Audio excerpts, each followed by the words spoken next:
Bueller, Barry.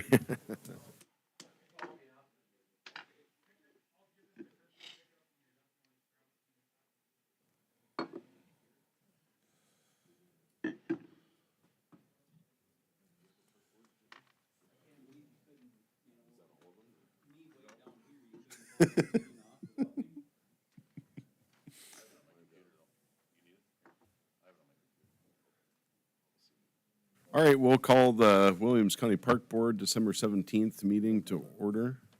We don't have a secretary. Here's Brenda. You had plenty of time. All right, we'll call this meeting to order. Can we have a roll call when you're ready, please, Brenda?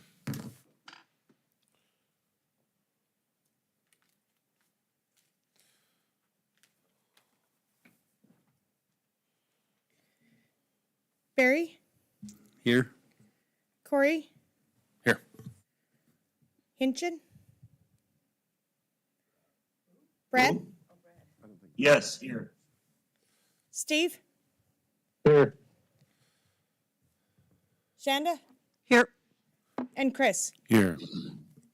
Okay, we have a quorum. We will proceed. Item B, approval of the November 19th Park Board minutes. I'll entertain a motion to approve when you're ready. So moved. Second.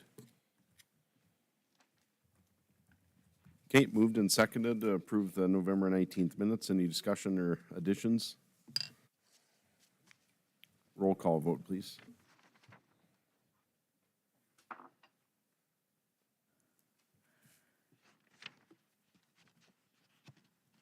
Corey, Yes.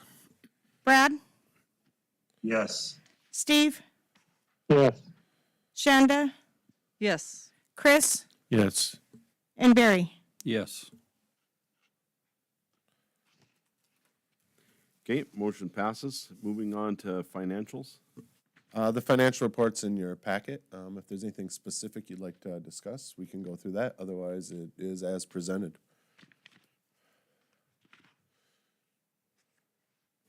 Okay. Take a second or two to look over. If anybody has any questions, let me know.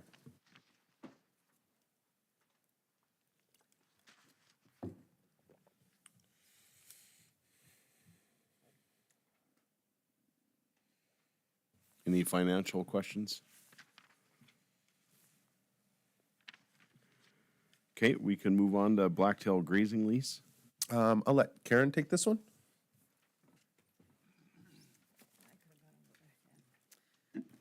All right, this is the annual lease that we have with Nevin Sorensen. I just want to first verify that you still only want to go year by year. I also want to know if you want the same amount for the year for rent that we did last year, which, do we know? I think it was somewhere around, I think it was either 317, 381, something like that. I don't have the old one in front of me, I'm sorry. I just don't. And- Yours, it's 40 acres. is Yep. all. Yep. And then also the addition, the lease is basically the same as we had last year, except I did add a provision in that they're responsible, he's responsible for the real estate taxes. Because apparently I found out recently that when you rent from a government entity and you're not tax exempt, you have to pay real estate taxes on your leasehold interest in it. What's that come to? I'm sorry, I didn't hear what you said. Do we know the amount of that? I think that when I talked to the tax assessor's office, I think it was about $100.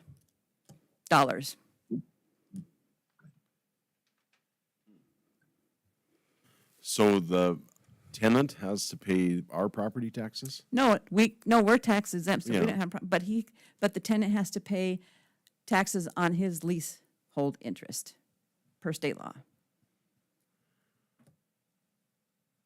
Oh.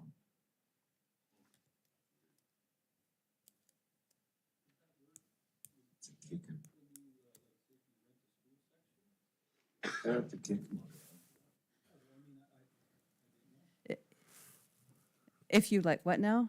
his question is that the same if you rent a school section? If the school is a tax exempt entity, like a public entity, then yes, if you lease from, if you lease from them, Now, whether or not a school is doing that, it's like, I don't know. Like I said, I just found this out just recently, so, yeah. However, if you happen to be another tax exempt entity, like maybe a nonprofit recreation area and you're renting from a government entity that's tax exempt, then you can apply for an exemption, or maybe there's an exemption under state law for real estate taxes, but an individual like Nevin Sorensen is not tax exempt. That's in century code? Yep. I gotta ask, just out of curiosity, how did you find this out?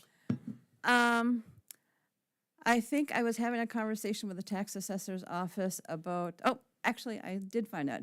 When we were working on the lease for the Courthouse Cafe, I found out that they had to pay property taxes on that, really. And we had not included that in the lease, and so we had to somehow include that in the rent that they're paying, though, really.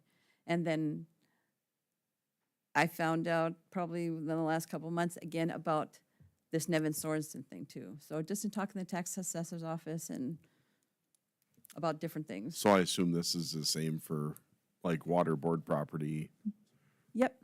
In fact, shortly after I sent an email to Jeremy and Beth about Nevin Sorensen having to pay taxes, Beth sent me an email and asked, want to know if the water board, if that applies to the water board too, and I said, yeah. So anytime a government entity that's tax exempt leases to somebody that is not tax exempt, there's a tax on that leasehold interest. It's called a possessory interest, but it's a tax on the lease, really.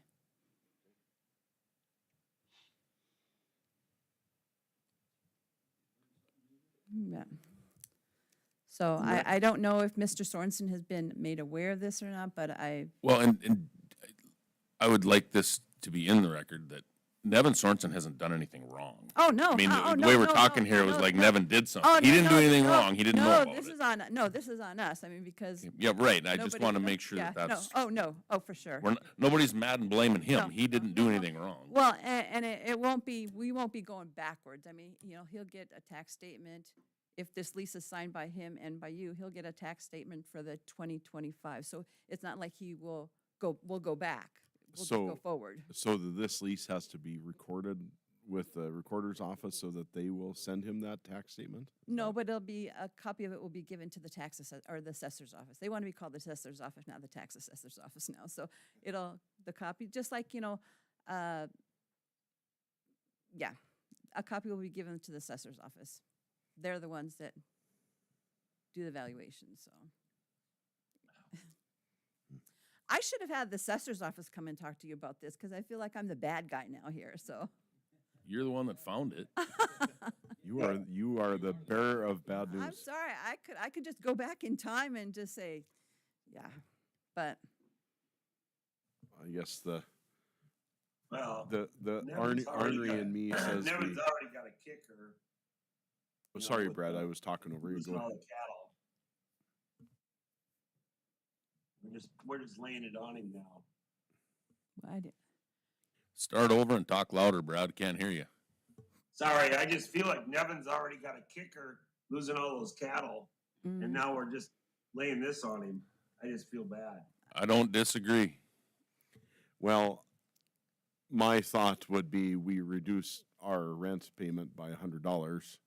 So, I mean, if it was $317 and we make it $217 for the lease and then $100, then he still pays the taxes. I guess that's just my thought. But So rather than just, if you're going to make a motion, rather than saying numbers, maybe just $100 less than last year's lease. well, I'm not making the motion. I'm just Okay, my yeah, okay, thoughts. yeah. I would make a motion to reduce his rent by $100. And then, that would be compensation then for the taxes owed. No? No, we don't want to compensate him for the tax thing. We just want to reduce his rent. Yep, That's- reduce the rent by $100. Yeah. by 100 or whatever the Yeah. the tax amount Yeah. is. I'll find out from the tax assessor's office, so. Okay, is there a second? I'll second it. Brad will second it. Okay, been moved and seconded. I assume that's also approval of the The- 2025 lease? Yeah, and then authorize the chair to sign. Okay, are you good with those? Yes, yes, changes? yes. All right, Brad, you're good with those changes? Yes, sir. All right. Moved and seconded to approve the lease, authorize the chairman to sign and reduce the rent by $100 Or whatever the tax. or whatever the tax is. Any discussion? Roll call vote, please. Brad, Yes. Steve, Yes. Shanda, Yes. Chris, Yes. Barry, Yes. Corey. Yes. Bo, yes. Bo. Can I just ask one more question? Do you still want to leave it at a year's lease then and just revisit this next year, or? Yeah, I think Okay, the yep. reason was because of our master plan type stuff, yeah. Yeah, okay, that sounds good. Thank you. All right, item E, discussion items. We got Northeast Boat Landing and Blacktail Dam Association lease. All right, could you put, yeah, so first the, that northeast, boat landing we talked about in the last month or two. Just wanted to kind of give you guys a quick update of what I learned and what I know. So the original plat for Blacktail was made in, I believe, 1997. Shortly after that, in 2003, there was a land swap between Game and Fish and Parks. So that picture on the north, or I mean on the top of the page, bordered in red, that showed what Game and Fish traded to Parks. Those two kind of weird shaped things. It comes out a total of just under 0.3 acres, or just over 0.3 acres. I think it's 0.32 acres. And then if you go to the picture down below in the bordered in blue, that is the land Parks gave to Game and Fish. We basically just extended what they had by that same amount of 0.32. Game and Fish cannot sell land. I don't know for sure. My understanding is that the intention at the time was that the landowner in lots 201 and 202 was going to, at that time, purchase this land, and then that never got done. Game and Fish couldn't sell land. We could, and that's why it happened that way. So that's the history on it. If we want to go to the next slide. We did take a shot at what a boat landing would look like there. So if you can see that one odd triangle there is our land. There isn't a little extension there because that's not all of our land in yellow. There is an easement for access to the property. But if we were to put a boat landing in there, it would be tight. It would be, and we would be putting it really, really close to standing houses. The other part of that is that Game and Fish is not supportive. Game and Fish, to the right there, their piece of land is the emergency spillway, and they would like nothing at all over there. They don't like the boat slips we can see in the picture there. They don't like anything. I'm talking to the local Game and Fish guys a few years ago. They got to the point that he had it pretty cleared up, and the landowner kept all their stuff away, but you know, like I said, it's like a force of nature. You know, you stop mowing the grass and it just grows back more and more, and they just fights every inch. So then he kind of the last few years, maybe even close to a decade now, he's kind of focused on other things, and now it's the property owners kind of started to use more of both the Parks land and the Game and Fish land. Moving forward, Game and Fish would like to enforce that no one goes on that land, and they would also like to have us do the same thing. No one really uses it for anything other than foot traffic. And they're to the point with their property that if that isn't followed, they will fence it, so no one can go on it. So in my opinion, both because of, you know, Game and Fish's kind of their stance on it, and then also the idea of, I just don't think it's a good idea to put that much traffic right next to someone's house. I mean, we're within feet because of that access that we go through their property. So as far as putting a boat landing there, I'm not sure I support that. I do have some other ideas that we will get to. If anybody has any opinions on what I've gone through so far, I'd certainly, definitely give you guys an opportunity to discuss that or ask me questions. So I guess the question I have is, do we have to make this decision of, yes, we're gonna go with Game and Fish? And then how's it gonna be enforced? Right. Well, I don't think we need to make that decision today, right? But I mean, obviously, we have to decide what we want to do, and we will have to make a decision. As far as enforcing it, would come on me and my staff as well as Game and Fish. We just have to monitor it and stay on top of it. Said they'd be They said they've made it clear to me that hey, if we want to take an active role, if our department, the Parks Department, wants to take an active role, they will support us in that, and they will actively be out there more often and making it a point to keep that whole area open. Would we be better off to get that chunk that wraps around those 2 cabin sites sold off to those 2 cabin sites, since my goodness, it's right down into their garage, and it looks like from here at least, it's hard to tell where the cabin is, where the garage is, but it sure comes right through the yard, it looks like, of what they've had for years. And it's definitely not a good spot for a boat ramp, looking at. I think what you're looking at though, Brad, is the easement, not so much the land, right? Correct. Oh, I'm looking at the yellow, slide number 2. Yeah, but go back to slide 1 if you could, because that's an easement that it's showing. See what the land actually looks like right there? Yeah, So to the west of that triangle piece, there's a 20-foot easement that runs that whole length of that goes into lots 202 and then lots 203. So Zavalny's second lot in, and then the first lot of Barstead's. So there's a 20-foot easement that runs along there it was originally put in to access lot 201. It wasn't put in for us, it was to access lot 201 because 201 is landlocked. 201 is landlocked by Game and Fish from the parkland or the road. I got you. Yeah, it is. That's what I was looking at. I was like, wow. But so do we have a agreement with 201 for that?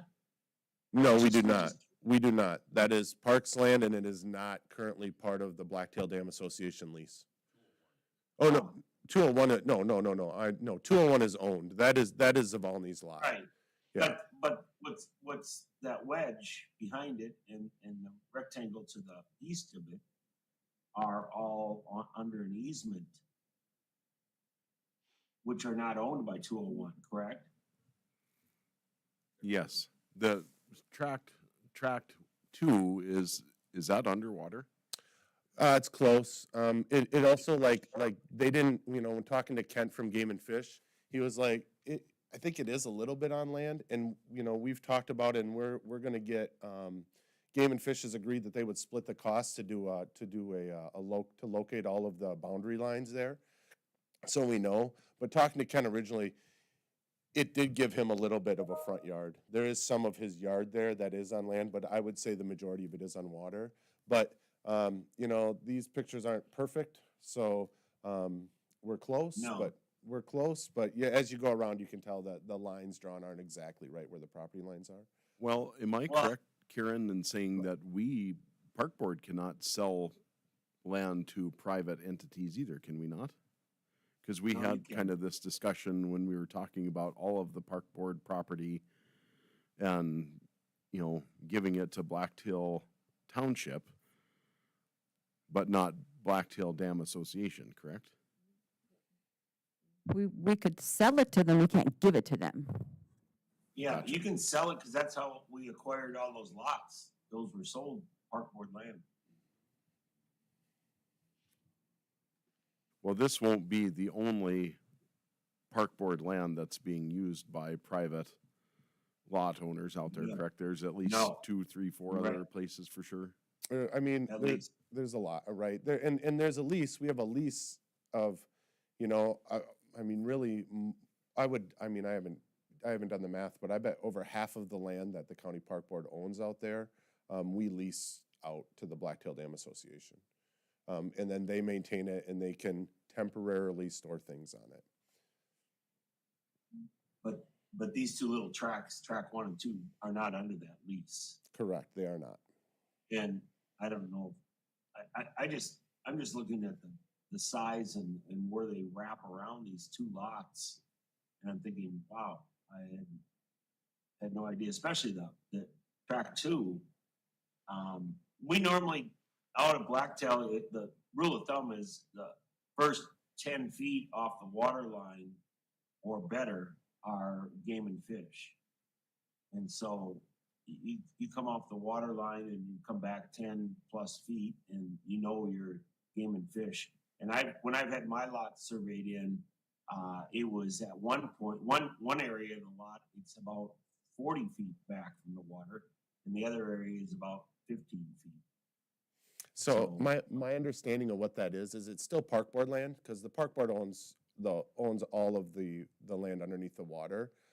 My understanding is when the original plat was put in, one of the requirements by Game and Fish is that the first 50 feet from shoreline is required to be allowed access to anyone for shore fishing. So legally, anyone could walk through anyone's front yard, waterfront of their yard, and go shore fish on it. That was the part of the original plat. Originally, it was 150 feet before they platted it. That was Game and Fish's deal. And then when they platted this, they were pretty hard standing on it. It's got to stay 50 foot that anyone can walk around and shore fish from anywhere on that lake. So, but the land itself is parkland. We own all the land under the water. And the water, raises and lowers. For sure. Yeah. So don't tell anybody that. You don't want to tell them. My goodness. Because this isn't a public meeting, Brad. So I guess is that leading us into Blacktail Dam Association lease? Correct. Yep. We'll kind of lead into that and talk a little bit more about some of that. So yeah, if we go to the next slide then. Oh, next one after that, I'm sorry. So if you look here, the solid gray area is, the green or the yellow line is the exterior border of parkland. The solid gray inside of that is the private property owned by individuals out there. And then the dash line, or the dash line, like inside the peninsula by the beach right there, all of that is what we lease out to the association. So if you look around, you can see where that's at. And then we'll get to that other leased area in blue. That's a little different, but you can see where that all goes through, or where what we lease to them. And basically the lease agreement says that they will maintain it and then they can use it for temporary storage of items, in a nutshell. So if you jump to the next slide. Go back one. This is just that area up there, just that same area we've been talking about. So if you go to the next one. So moving forward, other than that little triangle, those two little pieces down there that we've already been talking about, the other issue with this part of the property is the lack of access to foot traffic to be able to get to the dam and walk across it. So we do have, with our, I'll have at least one more example we'll go through here, but with our master plan, we're going to be making changes out there, and we're going to have to adjust the lease and what land we lease out to them.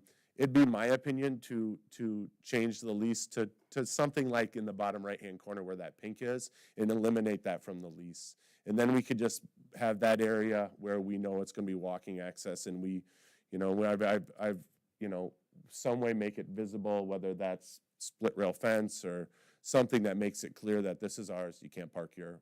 We want to make sure you can walk through. But things like that are things that as we go through with this master plan, and I'm hoping, I don't know if January is realistic, but maybe by February we can have this all of the areas decided and what we want to do to change. But things like that are what we want to do. So if we want to move to the next one, another one that is more directly impactful for what we're doing with our master plan is again, that beach area in the middle. I have it highlighted there. If you want to go to the next slide. The upper left is what the lease is now. And then in the middle, you can see what we're planning to do to put in more camping spots. So then that pink area, we would have to change out of our current lease with them, at least that area. So there's probably a good half dozen things like this that we'll have to go through and change just to do the things we want to do. And that doesn't include if there's something else where we decide, you know what, we're just going to change this just because we're tired of this headache or this or whatever it may be. So moving forward.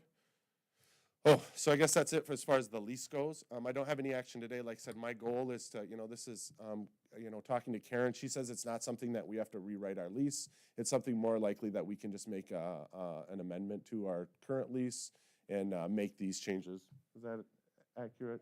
It depends on, I don't want to get in trouble for not speaking into this Oh, mic yes, thing. I'm sorry. Oh, Yeah. Helen's not here, so yeah. Yeah, I guess it really depends on how much we want to change and what we want to change, because there are some certain descriptions within the leaf itself, though, really. So, I mean, it's not going to be that big of a deal, but I don't know for sure if we'll have to actually change the lease and the exhibit or just the exhibit. So I can work with Jeremy on that, so. But as far as leasing, that's kind of the idea. And for both of those two items, like I said, we kind of went together, I know. Okay.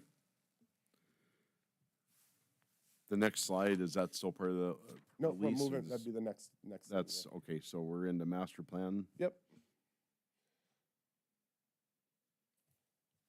So, yeah, if you want to go to that next slide. This kind of just shows our overall Parks Master Plan budget. And we're kind of starting to, start with our budgeted numbers and then start to fill in real numbers, or actual numbers.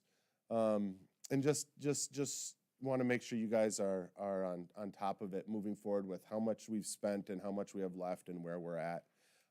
Because a couple things, like originally, if you look in the far left column, and you go down to Lookout Park, originally we only budgeted $66,000. Then if you go all the way to the right there, not quite to the end in that purple column, in reality we spent we're going to spend $350,000 on Lookout Park. So we did go a little over on that budget. It looks like Coda Ray is going to come through where it should. Feel good about that. Now, if you look at, which brings us to Blacktail, if you look in the total line, we got it looks like we're going to, be at $11.25 million right now with the estimate we got for what we have sent to J.E. Dunn, and we'll go through that here in a minute. You can see that right now our estimated total is actually 2.1 or 2.2 million. So we're a little bit, almost $1 million over budget there. I will say that the big chunk of that, the original budget, did not include a building, a replacement for the fire hall. The current price for that, I think we have budgeted in there for between $700,000 and $800,000. So that really is the big difference there.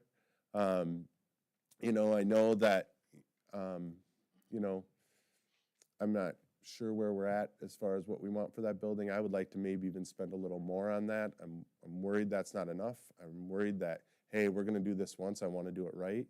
But I don't know. I don't know what a $750,000 building on land you don't pay for looks like. So I'm not sure yet, but this is just kind of where we're at. You can see right now, if we followed our budget and spent what we had and stay on it, we'd end up spending, $32.4 million. So we'd come in under budgeted total. But as we talked about with that groomer we bought, there is some other equipment we might want to buy to continue. I don't know. There's some evaluations that internally, Lindsay and I have done going through. We absolutely love Coda Ray, what we're doing, the changes we're making, but we also look at Epping Springbrook at the same time, and we're like, I don't know if it needs that same dollar amount. I feel like, I don't know. I got a lot of different opinions about where we should spend our money and how. I don't want to short any of our parks, but I just think, maybe money's well spent a little bit differently than where it's at right now. Either way, budget-wise, we're still tracking in line with pretty close to where we should be. I think, like I said, right now where we're at with our design for Blacktail, we're about $1 million high. So, but even with that $1 million high, we're still, that's where we're at with that $32.4 million. is any questions about this sheet? Does this make sense? I kind of jumped around a little bit, but I think Lindsay, I give all the credit to Lindsay. Lindsay has been working on this sheet diligently, and I think she did a great job making it a pretty easy to understand spreadsheet.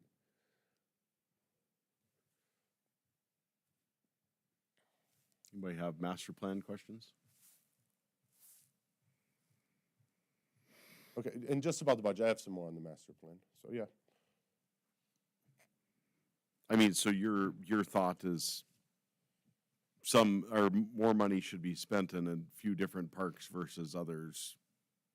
I mean, I'm just looking and I just think about it and I go, man, 3.2 million at McGregor. There's things I want to do there and things I definitely want to do to make it nice. But I don't know, maybe I don't know if that 3.2 is a lot of money to spend out there when you know, it's also okay that we have, you know, I'm not saying primitive. We want running water, we want nice showers, we want bathrooms, we want nice playgrounds. But it's also, I don't know if that's the best place to spend all that money. In the same account, like if you look at the way we did Coda Ray Dam, like we kind of redid all of it, right? Like every piece of dirt on there has been retouched and redone, and it's gonna be awesome. Now, if you look at Epping Springbrook Dam, there's a lot more land there, and I don't know that there's the need to be, 'cause I guess in my opinion, it's not like we want to double or dramatically increase the number of campsites at Epping. Maybe increase by a couple, but I don't think ever our intention on any of this was that we want to make any of our campgrounds full. Like that wasn't our goal. So I just look at the amount of land and how much dirt work we would do, and maybe we can minimize some of that and leave a little more of Epping the way it is. I know we got the drive we want to change going in, and that's going to be really expensive. That's going to be the big ticket item there, is changing it. And I firmly believe we need to do that. I think it's important. I don't know if I've told everyone, but this last year driving out of Epping, I had my 3/4 ton truck pulling a trailer with a Bobcat, and it was I couldn't get even a quarter of the way up. I had to back my way down, unload the Bobcat, drive it up, walk down, jump in the Bobcat, drive the Bobcat up, and then load it back up on the trailer and go. And that's me and a Bobcat. I mean, people can't do that with their campers if they can't get out. It's steep, and if it gets wet, it's bad. So, I mean, I think we need to do that, but I think there's other things there that, man, I look at and same deal. Let's get some bathrooms and some nice playgrounds, and I just don't know if maybe McGregor and Epping need $3 million. And I don't want to short ourselves somewhere else, but I also don't want to short them. Well, I think just my opinion. I mean, that's what we hired you to do. I mean, if you see those parks way more than we, how much they get used, if you've got major recommendations like that, I want to hear them. So Yep. I'm A-okay with that. Yeah, and like I said, I just think moving forward, I look at that community building at Blacktail. I think it could be a really great thing for us, for us to use in our community. And like I said, we only get one time to do it. I don't want to have regrets on something like that. I want to do it the right way and how I want, or how we all want. But either way, I think the biggest moral of the story is we're on pace. I mean, we're on pace. We're not overspending. We're on pace. Okay. So if we want to go to the next slide, real quick, just to make sure if anybody has any questions, this is kind of the current plan that we're moving with. I'll go back and highlight a couple of the changes. Originally, when we originally sent our plan to J.E. Dunn in late October through the architect, and this is what we want, and it came back with a price tag of about $14 million, which was a few $1 million over budget. That's pretty typical. You got to go through and do some, those architects call it value engineering, and then also have to make decisions on what we want to do and how we want to change. So if you start in the bottom right-hand corner, driving in, we'll move the boat landing down there to that bottom right-hand corner. Then we go into the main part of the campground. You can see there's six shorefront sites, and then just south of them are all the pull-through sites. On the far northwest of that little section of those is where we would have our camp host. There's a couple that have full hookups, water, electric, and sewer, but not many. Most of them just have water and electric, and we have a dump station. One of our cost-saving measures was we did eliminate some of our sewer hookups because I'd rather have nice playgrounds and and some of those campers have to go and use the dump station rather than be able to use it just there. Just kind of have to make those decisions, and sewer was one we kind of cut back on.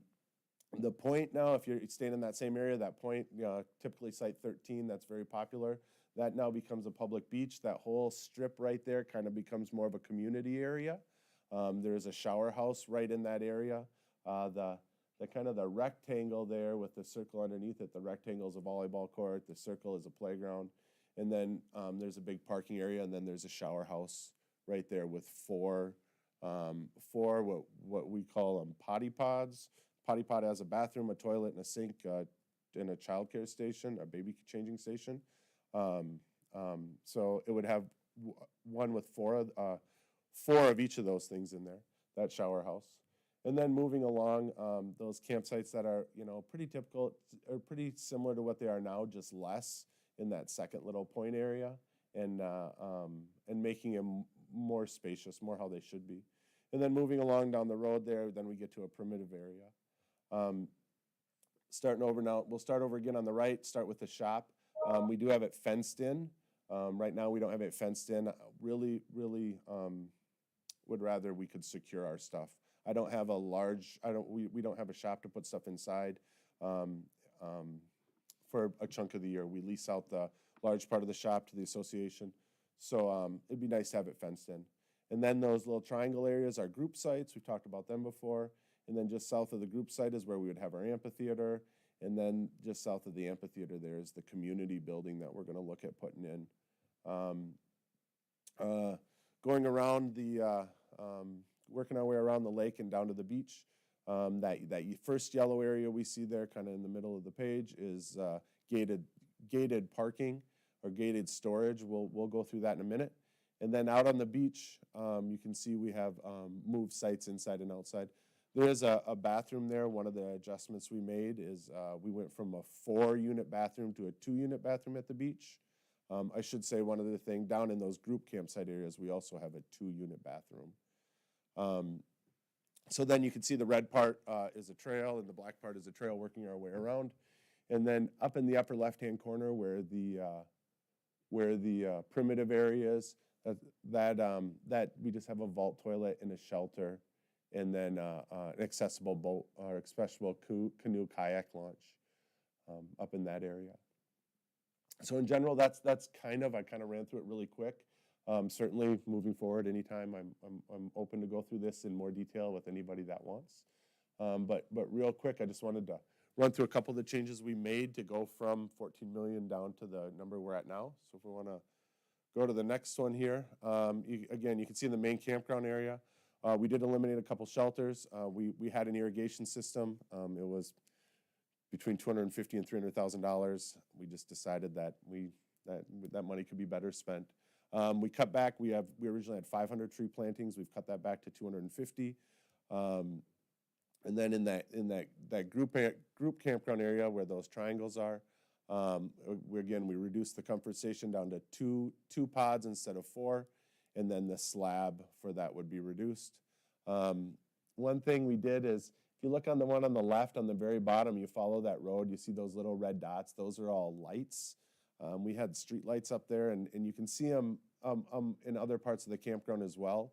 We did eliminate quite a few of those. It was a lot of street lights. We don't have them currently. Don't know that they're necessary, but we did leave some in there. If you can see, there's one at the entrance, one at the dump station, and just strategically placed throughout. But we did eliminate 10 of those, and then the foundations that would go with them as well. The next slide. Oh, go back. Sorry. Power line. Mm-hmm. I think it's and I think the easement. I think it's a power line easement we have with REC.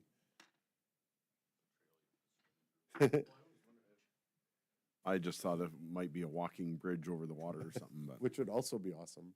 They put one up at Tioga, and at the Tioga Dam, they got a walking path around the dam, and they got it's a floating bridge anyways, foot traffic, but it stays in. Really? I would have thought you'd want to pull that out, but it's Year round. yeah, I guess, yeah. I might have It's to kind of check that neat, out. but How long has it been there? just this fall. Okay. Okay, we can go to the next slide then. So then at this beach area, you can see we made some adjustments here too. We changed from pull-through sites into back-end sites.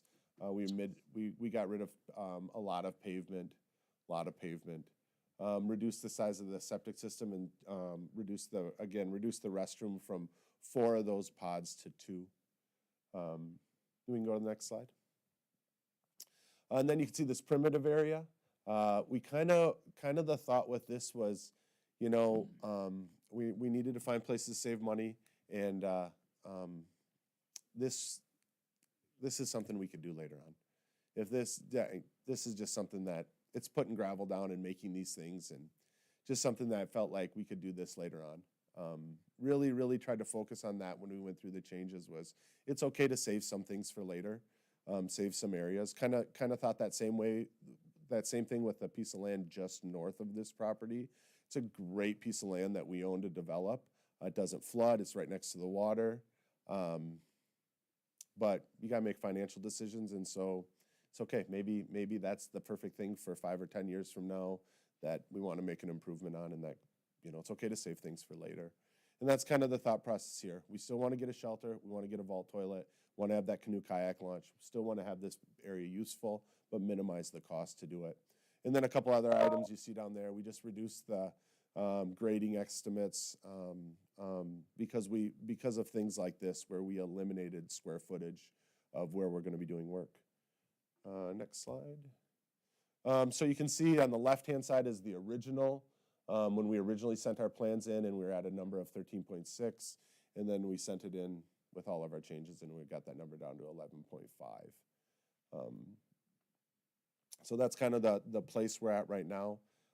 As I said, that does include, that 11.5 does include the 700 and change for a building, and it does also include the gated storage, which I just want to have a little discussion about. So if we go to the next slide. Are we okay with moving on to that gated storage, I guess, or anybody have any other questions about what we've gone through so far? Okay, just so again, that gated storage, the idea is in that area that's outlined in blue. Currently, we lease that to the association, and they store their stuff there. I think they're appreciative of it, and they like it. I think there's residents out there that are also frustrated because sometimes it's the stuff that people don't want in their yard, and they leave it, and then it just gets sitting out there. There's some stuff that's been out there a long time. I know the association is actively being more aggressive about getting their stuff out of there and getting people stuff that's been around there for a while. But one of the ideas that originally came out of this concept was the idea of us taking that piece of land back and creating some type of gated storage. I think it's an interesting idea. Want to go to the next slide? So again, that's kind of what it would look like on the bottom there. Worked with the architect to come up with some pricing. You know, in order to build it the way, well, in order to do all that, we're looking at about $330,000. I think, and then that bottom line revenue, I mean, I think that estimate is a little bit high. I mean, there's 60 stalls there, and that's kind of assuming that we would be able to sell out 60 stalls all year long. I don't think that's really reasonable, but I still think there's good money that could be made there. The one thing I will say is that with the plan and design in there now, it doesn't include access control. And that's something else we'd have to figure out how we wanted to do if we wanted to do this. I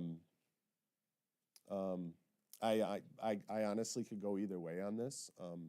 Feel great about it as far as an opportunity for us to make money and recoup some money out there. I think it'd be the potential for a service for people that aren't residents out there. I know a lot of people that camp that really only camp at Blacktail. It's really all they go.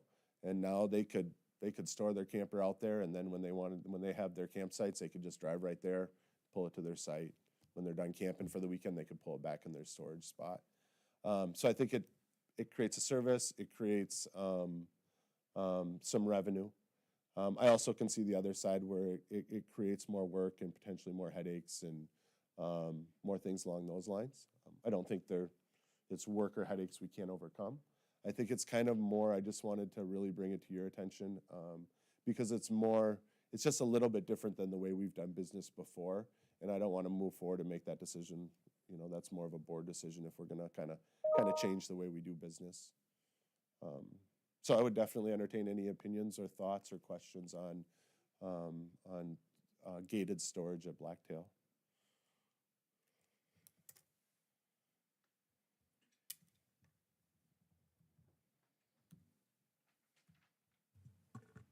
I guess it's not an awful idea, but $330,000 seems like we could use that money elsewhere. And, you know, if we're gonna cut septic from some of the campsites, I've pulled my camper to Minnesota and we look for the ones that have all, sewer, water, and electric. So I don't know, that just seems like a big ticket item that maybe down the road would be a better idea and use that money somewhere else. I will say that as far as septics go, just since you mentioned that, when you talk to like the crew at the state parks or other campgrounds, like the ones that have full hookups are always the first ones to go.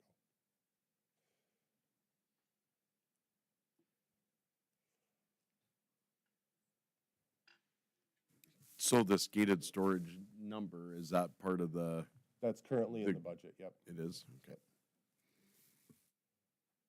Any other thoughts? What do I you think just- would be a good number if 60 you mentioned maybe is a little bit overshooting? I think, I mean, I really think, and I don't know, but I right away when I saw it, I thought half of that, right? Like maybe you use, some of those sites year round, but more likely some of them are gonna either be, I only store it there in the winter, or I only use it there in the summer and I store it at home but I camp at Blacktail. So I think that half of that number is something that would be, if I was putting together a budget for the first year, I would budget $20,000 in revenue maybe instead of 39. So Being we're out looking- there at Blacktail, I just find it very hard to believe the people that throw their stuff back there now, 75% of it is junk. And they just put it back there and then close their eyes and walk away from it. We don't, in a lot of cases, we don't know whose it is. And I think it's just been one of those out of sight, out of mind type places for a long time. To make it was 75% of the revenue would come from someone new coming in and doing something different. I agree with Brad. meaning- At least 75% of the revenue would have to come from, I would say, non-residents at Blacktail. Now, whether that's, someone that's going to use our campground, or someone that for a couple of holidays is going to pull their camper out and be on someone's private property out there, a little bit maybe, but I would agree with Brad's assessment that the majority of it is going to be non-residents of Blacktail. One of the things we need to really enforce is where the storage of the same thing behind cabins in eye view of everyone. Compared to this one, at least it's out of sight in one sense. But we have way too much just annual or multi-year storage going on behind cabins. And to a certain extent, it's gotten out of hand. And we need to make sure that gets taken care of, because someone will drive a motorhome out there and it doesn't run well and they leave it back behind their place for several years. And it looks terrible. Before you know it, there's a window out of it or whatever it may be. And there's campers just parked out there year after year after year, not even used. There are some out there that are used back behind for long periods of time. And those are even questionable. But, a weekend camping or over holiday camping back behind cabins, that's a whole different story. But I just think if we want this park to look nice, we want to make sure we take care of what's in eye view and out of eye view, I guess. And this one is, right now, it's out of view. But it does have a lot of junk. sounds like a great city ordinance if you were to become the city of Blackville. Thanks for opening that door for me. Till we get mayor count? No, you have to be a resident or own property. Well, out there. I we don't- can change your address.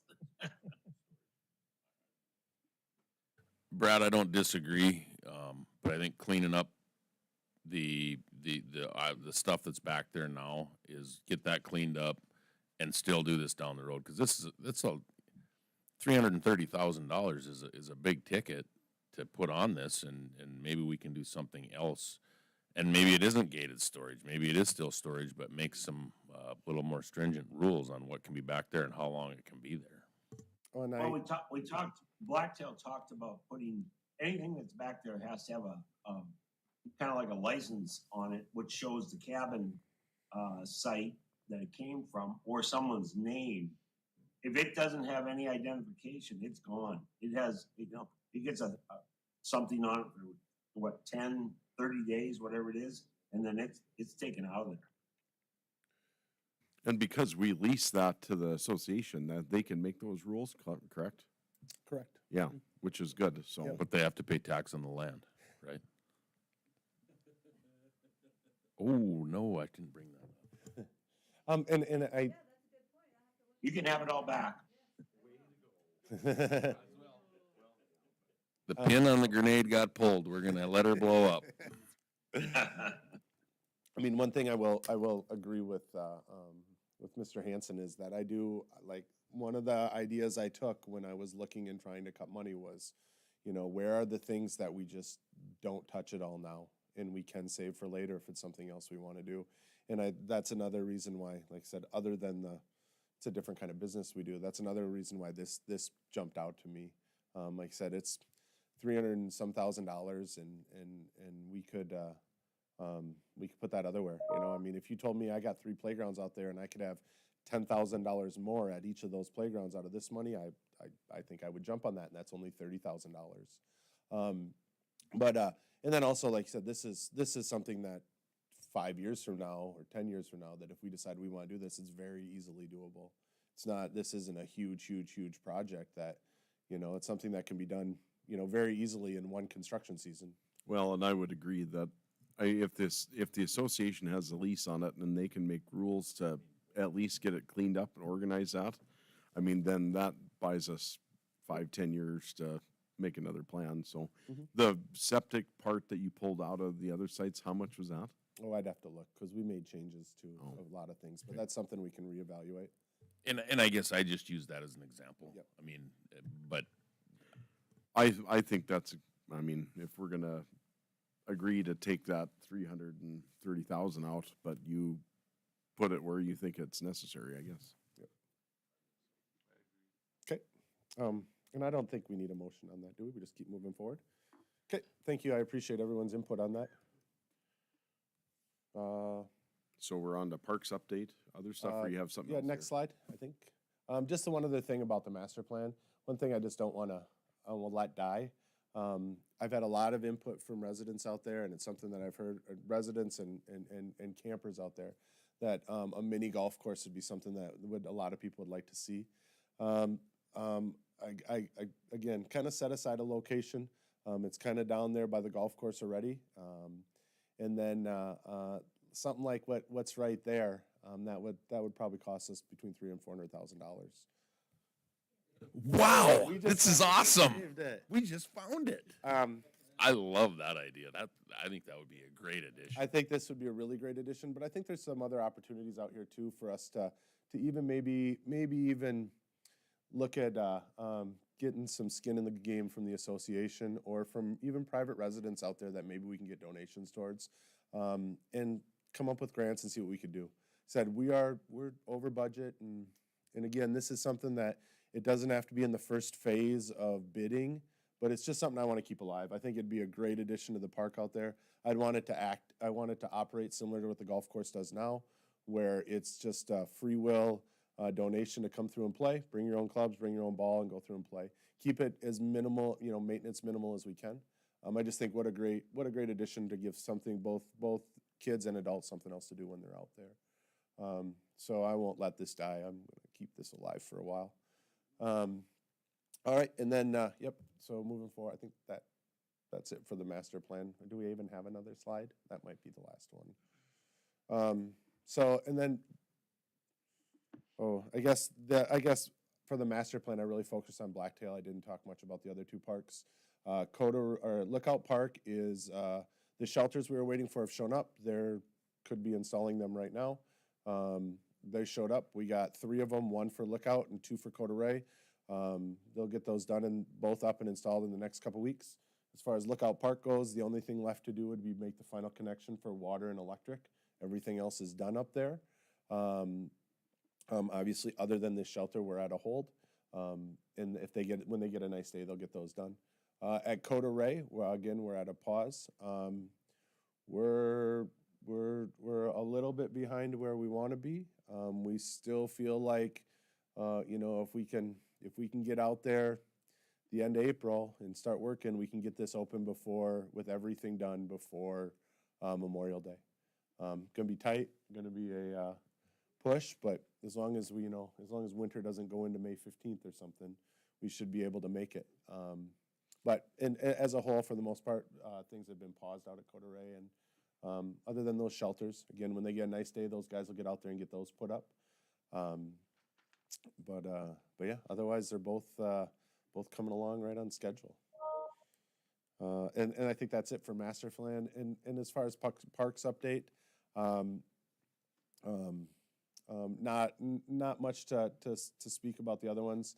The water didn't come through at McGregor at the end of the year last year, but I talked to Rural Water just the other day, and they are ready to go, chomping at the bit for next year. They had got delayed because of being able to acquire materials they need for it, but they are ready to go, chomping at the bit as soon as they can. So we'll have water up there. Yeah, otherwise, nothing new to report for the rest of the parks. We did set a date for our fishing derby. Let's see, I did have any other notes? I guess that's it. Yeah, we did set a date for our fishing derby, February 22nd. Working with the Blacktail Dam Association and the Williston United Sportsmen. Going to be an awesome event. Got some good ideas, new ideas planned. Should be fun. Otherwise, as far as parks, I don't entertain any questions, but that's all I have. Okay. Anybody have any further questions?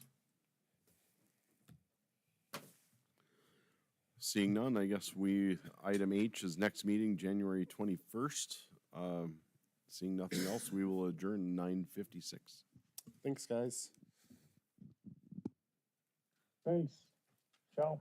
I did email this to you too. I emailed it to you and Beth. So this one.